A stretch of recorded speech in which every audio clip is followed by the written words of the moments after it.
It is Super Bowl Sunday, and I'm talking to Dave. And last night was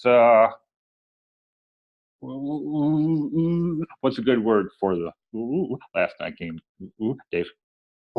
Probably the way I was the way I was describing it was short of a game that Hasek played. I think that's the worst game they've played and won in forever. It was brutal. It was a terrible game. Oh, it was. There were a total of 10 shots between both teams in the first, and I think that the scorekeeper was a little generous. Yep. Okay, so um, uh, one of the things that we've been talking on Sabrespace a lot lately is like how far away the team is, and and I think the team is a long way away because um, as a group they don't pass the puck to each other. They um, and they try to focus on getting more shots, and and I think adding players to this doesn't solve the problem. So um, and one of the things that I find interesting is if you look at how players um, uh, individually. Oops. This is just home games. Let's go to all games. If you look at how players play, or what the team record is, it's pretty much upside down as far as what people believe it to be. You know, people believe Bogosian is killing him, and Sabaka killed him, and they're, and Wilson kills him, and they're the three highest players on the team. So what I'm trying to argue is that hockey doesn't work like, you can add this player and they will get better, and then they will add this player and they get better. And if you look at at how they were playing recently, Eichel has stopped passing the puck to people. He before December 5th, he was setting someone up for a good opportunity once a game. Now it's once every 3 games, which is a very different um, point of view on how to play hockey.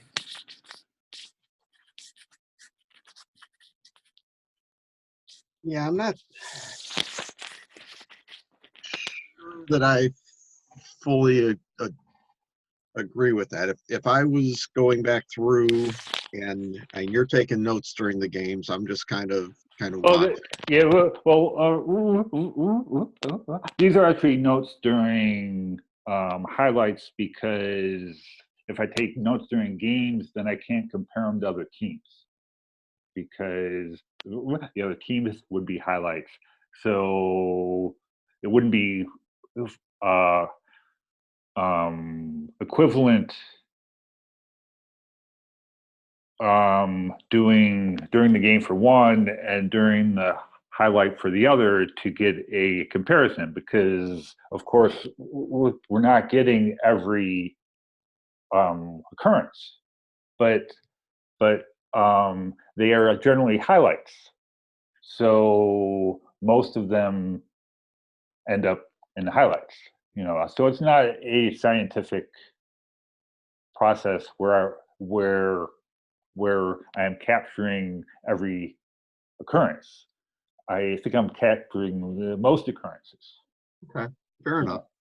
Um, so you were saying I wanted to interrupt you because I think it's important that I'm just looking at the highlights. Okay, fair enough. But just one play sticks out yesterday, early in the third period. And I can't recall if it was Johansson or if it was Skinner who sent the puck over, but there was one where Frolik was right there on the doorstep and just couldn't make it happen. And that's not there in your data, but that particular play wouldn't have shown up in highlights because it should have been a high percentage scoring chance, and it actually was fizzled out very, very quickly. Right. I don't remember it.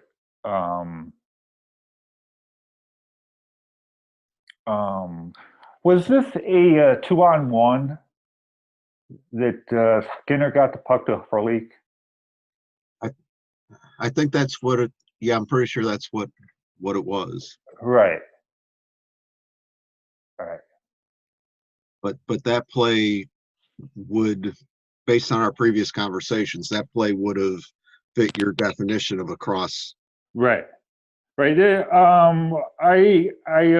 remember this one very clearly. That Skinner put it off the crossbar. Oh yeah, yeah. In the prior game. Right. Right. But I don't remember Frolik's opportunity last night, and I didn't see it in the highlights. So you're probably right there that it happened, and I wouldn't be surprised if it happened. Because I don't think Frolik puts in that shot like Skinner does. No, it definitely would have been better if the pass was the other direction. But people mock Frolik, but he's not so bad. No, Frolik's what he is. He's a third liner who's going to be pretty sound both ways. Yeah, like he gets opportunities, and he gives opportunities, and it's not like he's a first liner, but he's not killing them out there. Oh no, he's not the issue. So I've been totaling these chances, and in wins,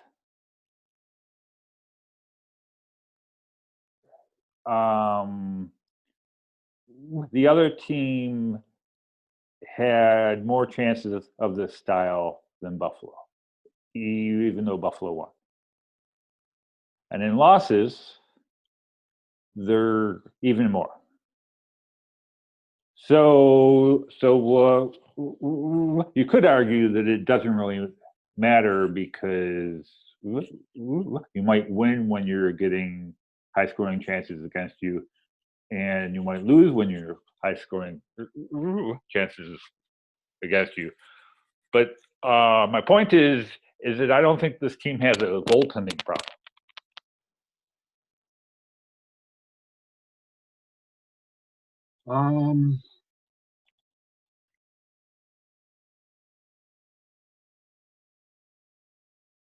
I don't know that I quite agree with that. I don't see either guy being a high quality starter. I think that Linus is a starter. Um, by definition. well, no, I mean by One of the best 30. yeah, he is one of the best 30. 31. Yeah. Yeah, and in 2 years, 32. But Right. yeah, I mean, there's probably on any given day, I'd say there's probably at least 20 guys that I would rather have than Linus, but there aren't 40 guys I'd rather have than Linus. There You're right. probably aren't even 25 guys I'd rather have than him. Yeah. My argument here is that I believe save percentage is fairly useless, and it's useless because teams are playing different styles, and you can't compare what the Long Island goaltender faces versus what the Buffalo goaltender faces. And save percentage says they're all the same.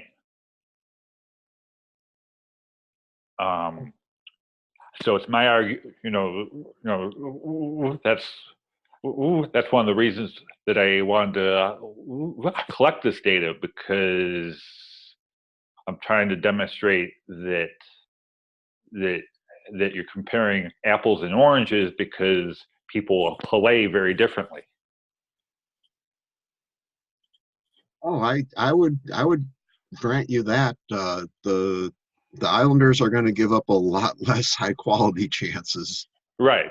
And so looking at save percentage and saying, Leonard got so much better last year. No, he didn't get better last year. They play a different style than Buffalo does. See, I would disagree with you there. Leonard definitely played better last year than he did in Buffalo.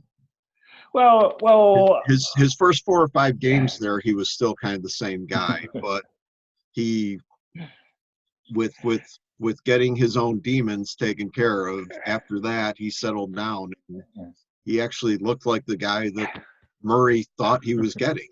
Yeah. Well, I will grant you that there's a lot of uh, confidence going on with goaltenders, and that if my theory holds, then people will look better when they're not giving up goals, and they're not giving up goals not because they're playing better, but because there's there's lower quality chances coming at them.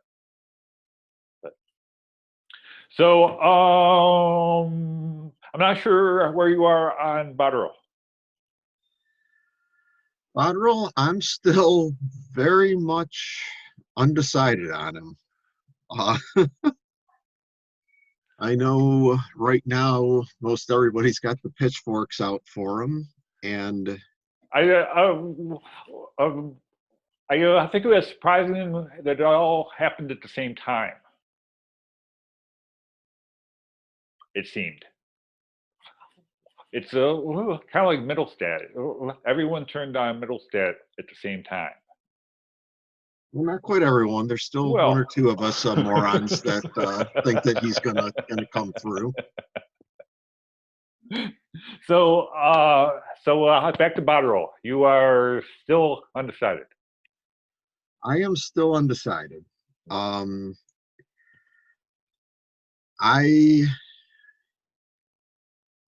am sure that the Pagulas are going to give him at least this off season, and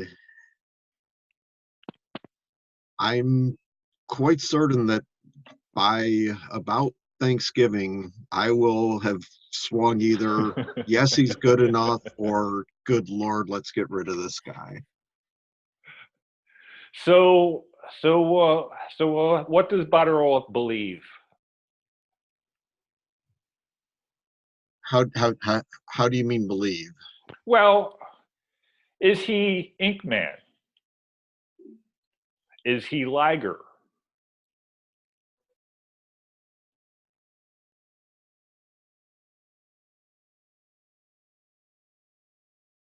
In what way? I'm not. I'm really not quite.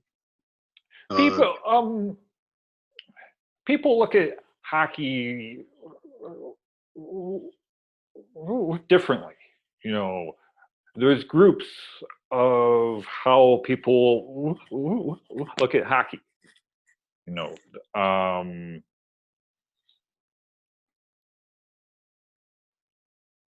I agree with that.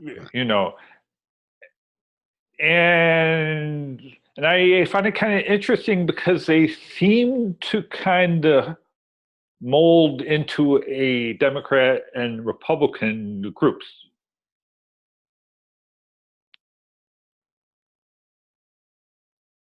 Can you expand on that? That's interesting thought there.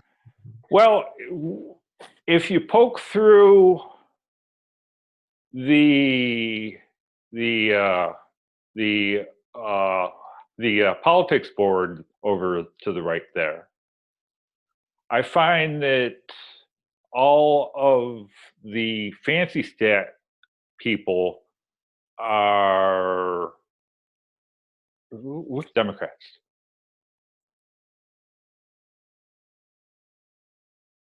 Interesting. You know,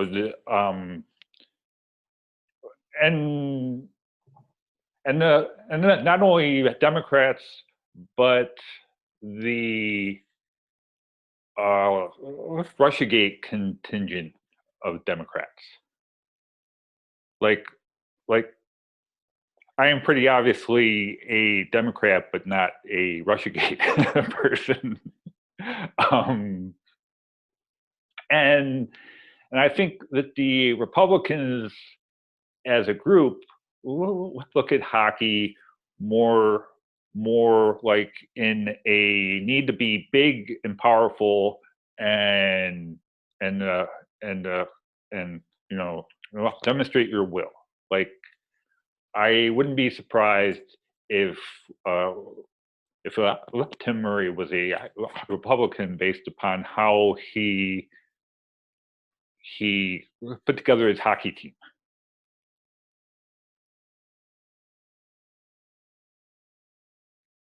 Okay, I don't know that I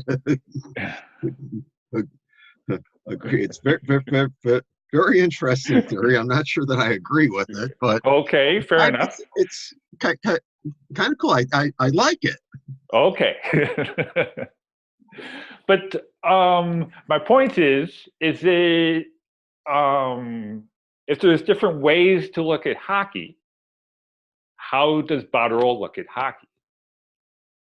Okay, I think that Botterill pretty obviously is trying to build more of a Penguins squad than what we'd had before. The number of ex-Penguins that find their way here. Um,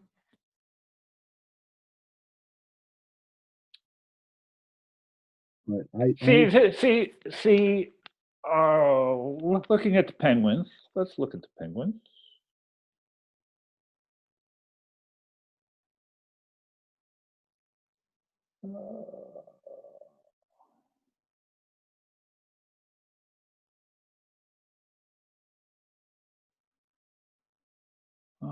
Look at let's look at points.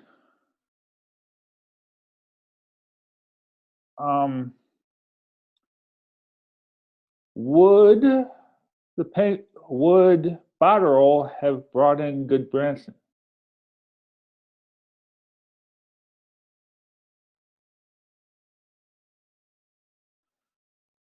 Botterill would like Letang, certainly.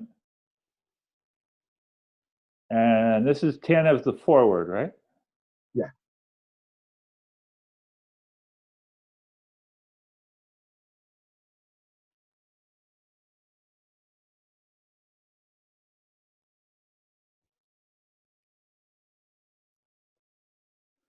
would Botterill have brought in Johnson? See, my point here is that, as I was arguing last week, is that Botterill has brought in the same defenseman 5 times in a row now. Yes, he has. And you need 4 of the other kind to play PK. And that someone that thinks about hockey like Tim Murray doesn't do that.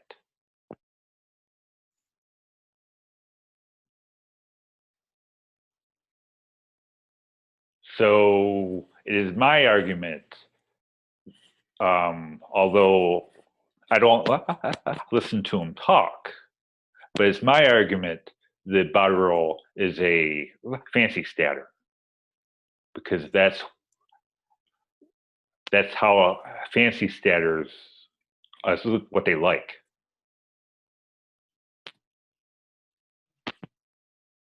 I would agree with you. I think that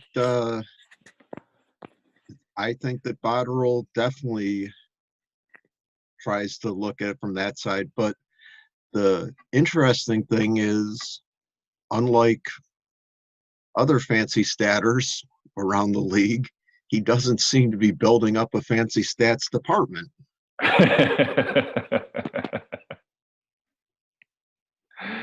Yeah, well, as I said, I don't really pay attention to that end of it.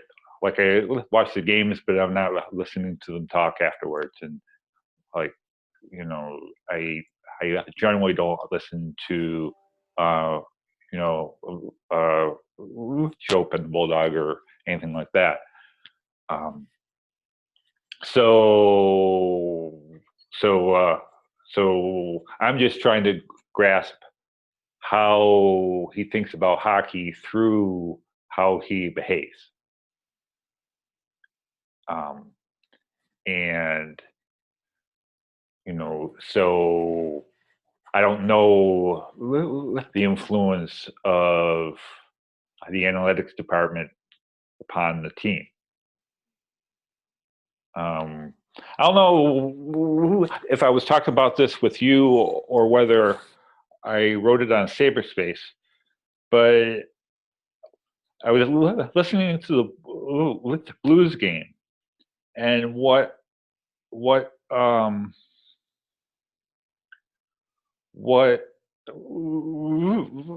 announcer was talking about was that since mid-season last year, the Blues have been taught to be very patient in the offensive zone and wait for opportunities, which is exactly the opposite of how Buffalo plays. You know, when I watch Buffalo, they're trying to get low percentage shots.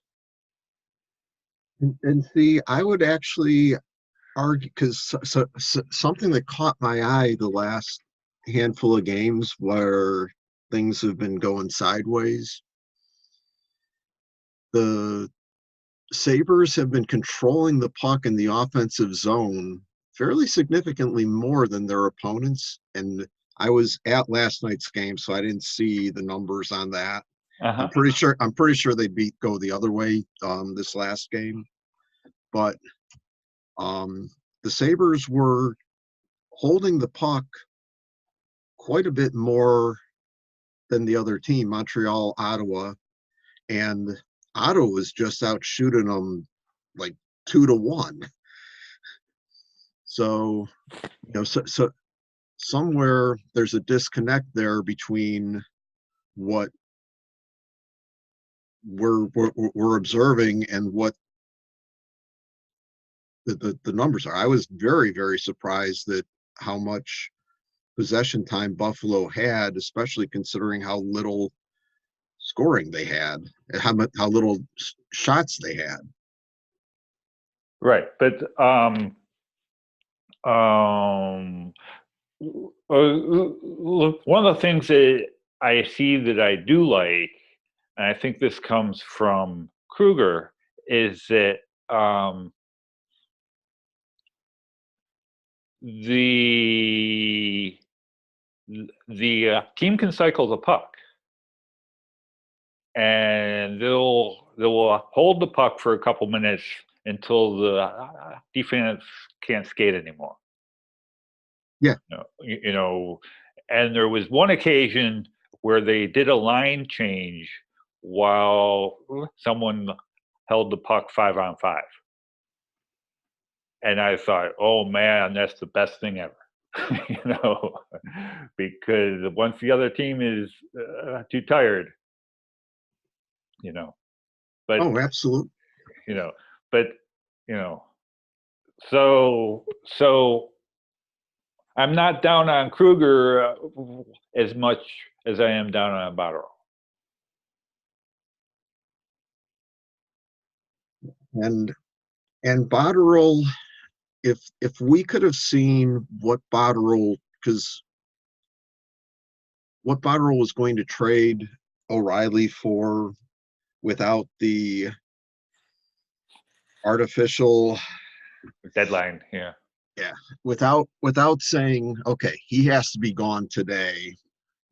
Guess what, guys? Fire sale. Who'll give me anything for him? And that always works well. Oh, that clearly was. Yes. But it's doubly frustrating because the owner very famously said, look, if I need more money, I'm going to dig another well. Well, how many wells does it take for him to make the $7.5 million back? Come on, Terry, dig those wells, get us a fair return on, or better yet, let's keep them even though you don't like them. Is he still fracking? I thought he got out of that business. My understanding is he still has properties. I'm not sure that he's active on them, but no, I'm quite certain his entire position wasn't cashed out. Okay. My understanding is that they can't sell oil for what it's costing them to pull it out of the ground. Which right now is quite possible, quite likely, but thing is that oil isn't going anywhere. That gas isn't going anywhere. When the prices go up, then it's economical to do it. You can pull it out of the ground then. Right. And it's not like he's hurting for cash. No. And he's not paying New York State income taxes either. So. Well, with living in Florida and having most of his properties in Pennsylvania and the Midwest there, yeah. Only things that he'd be paying New York taxes on are whatever he's making off the Sabres, which isn't much, and whatever he's making off the Bills, which is probably quite a bit. Well, your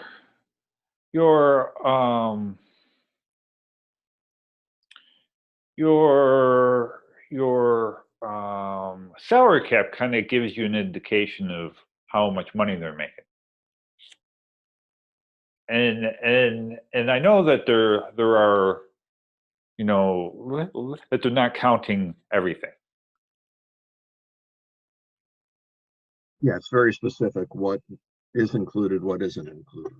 Right. But my point is that they're bringing in 75 million a team. No, Buffalo's going to be lower because they can't charge what Toronto charges. And they're not getting the TV deal that Toronto gets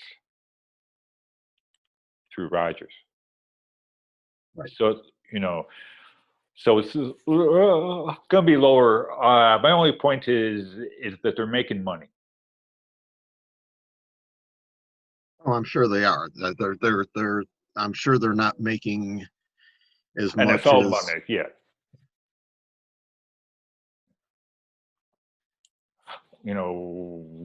NFL money, sure.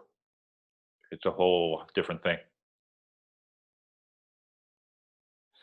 So that's all I had. Anything on your list? Yeah, no, I just thought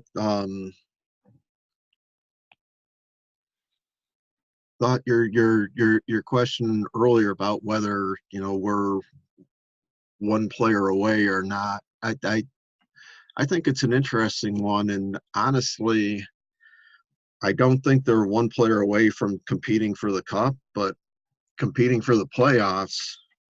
If you give us fair return on O'Reilly, that makes so much of what they've got work.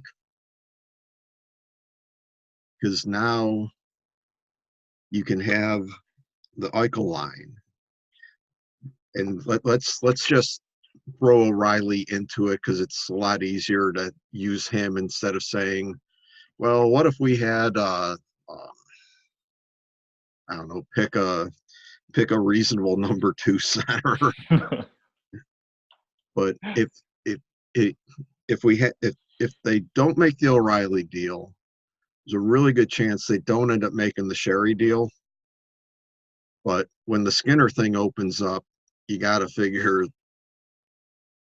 hey, Cliff Poo and a couple of mid-round draft picks for Skinner. Oh yeah, we're in on that. They definitely had an interest in Johansson last season. They brought him in this off season. I think that would be a reasonable. So, if O'Reilly was still here, your top 2 lines become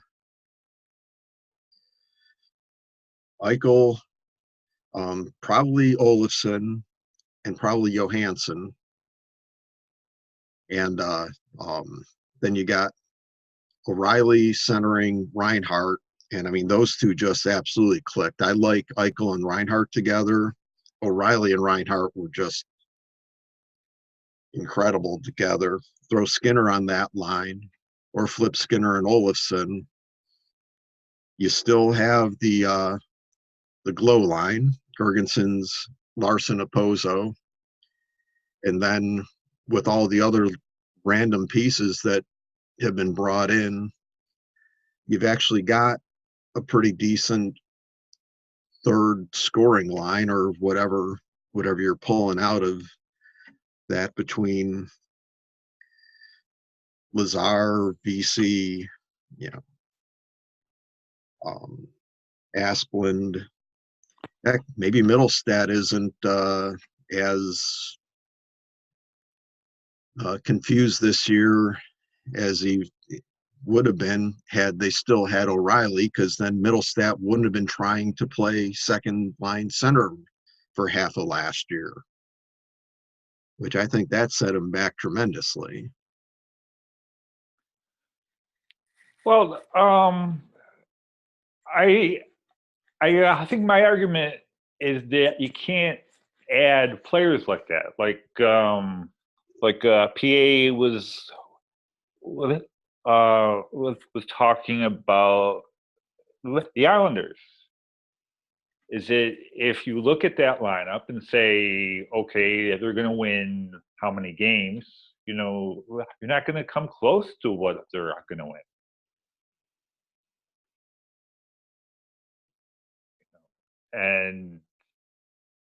And the first half of of last year, St. Louis was very bad. But St. St. Louis literally had the worst goaltending in the league last year.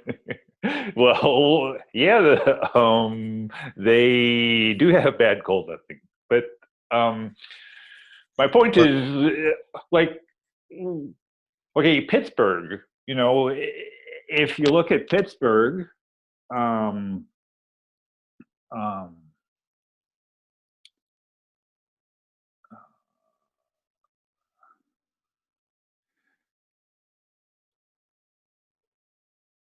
good. You know, how do they play without Crosby? You would think that if you took Crosby out of that lineup, there isn't much there. But I don't think that's how hockey is. You know, hockey is played.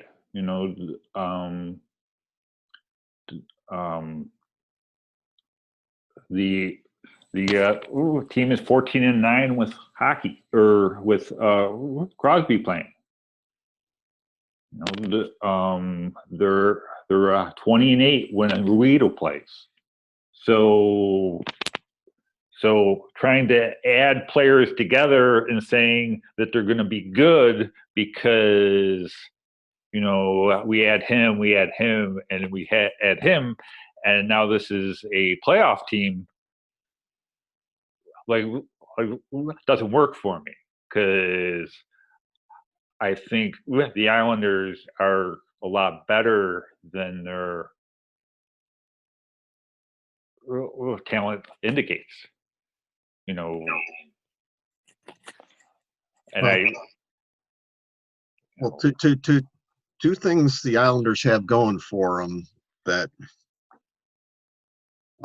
really help make a difference is they do have top end goaltending, and they have arguably the best coach in the league. Well, that's my argument. Is that it's basically more about goaltending and coaching than it is about your 2C. You know, and that that the reasons that teams win isn't about bringing in that free agent to plug into the 2C, and now they're good. You know,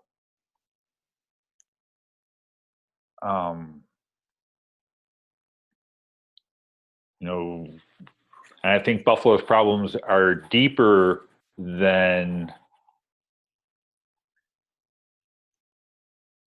one, you know, one player.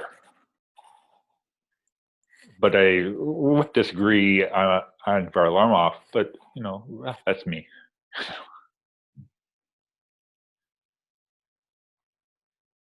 Well, the combination of the defensive style they play, I mean, Varlamov definitely gets it done for him.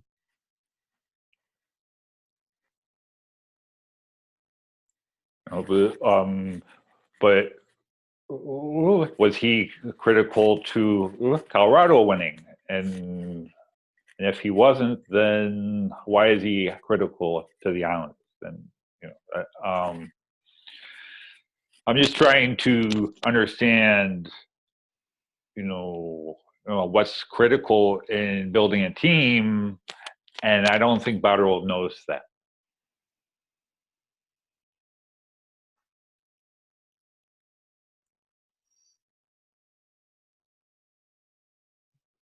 Perhaps, but the flip of it is there's a whole bunch of different ways to build a team. Mm-hmm.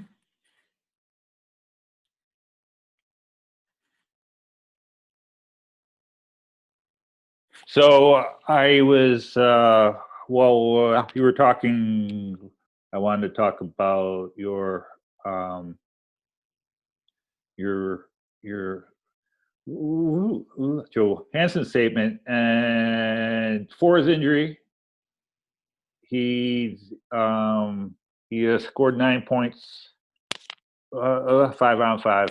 So he's at 232.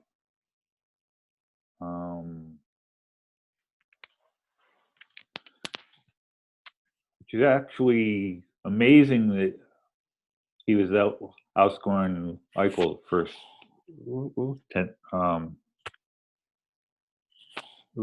17 games. Yeah, how far was that through? 17 games before he got hurt. Okay. So Lazaro was there for 1 game, I think, and then Johansson.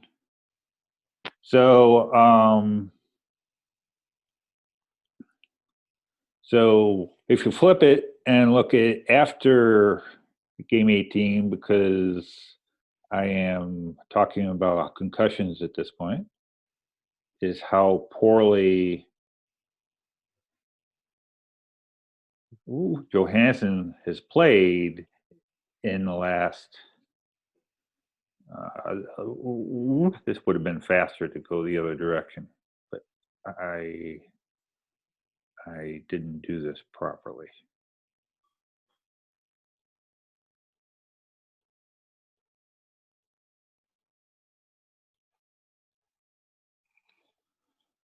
So points, he is scoring like less than half. Less than half, but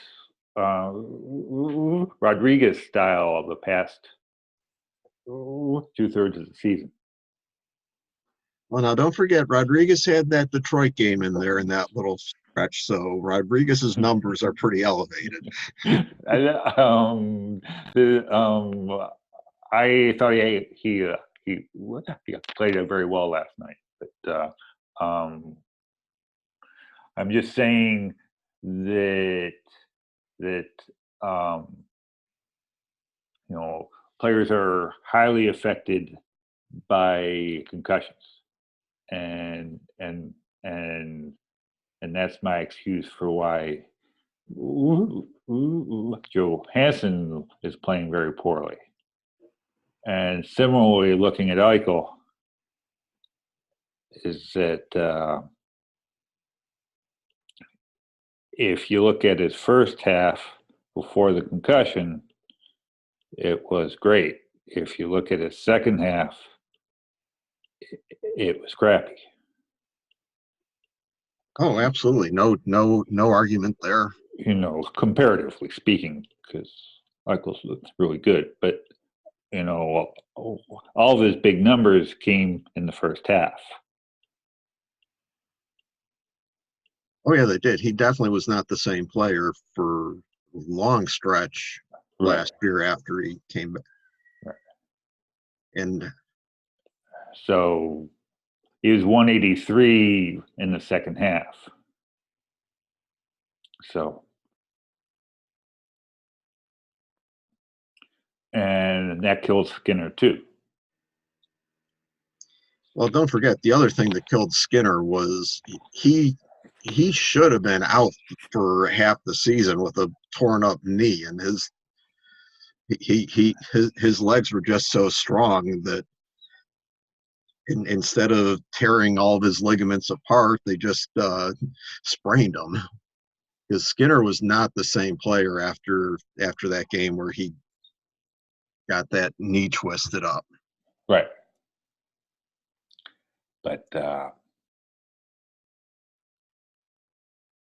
yeah, so I'm arguing that concussions are bad. Dahlin seems to be playing better, and he is moving the puck lately. Yeah, Dahlin's getting to be fun to watch again. Right, where after after the concussion, he had a pretty good stretch of not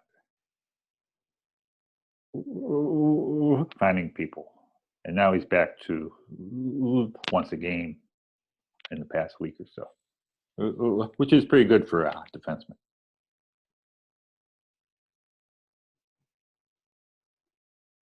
Yeah, he's going to be fun to watch as he keeps getting a little older, a little stronger. So that's all I got. Okay. All right. It's nice talking to you again. Absolutely. Good to.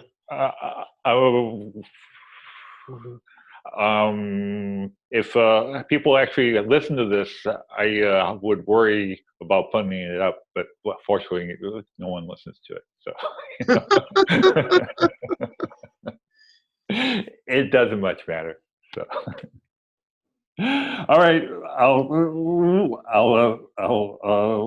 let me find the I think it's over here. Yeah.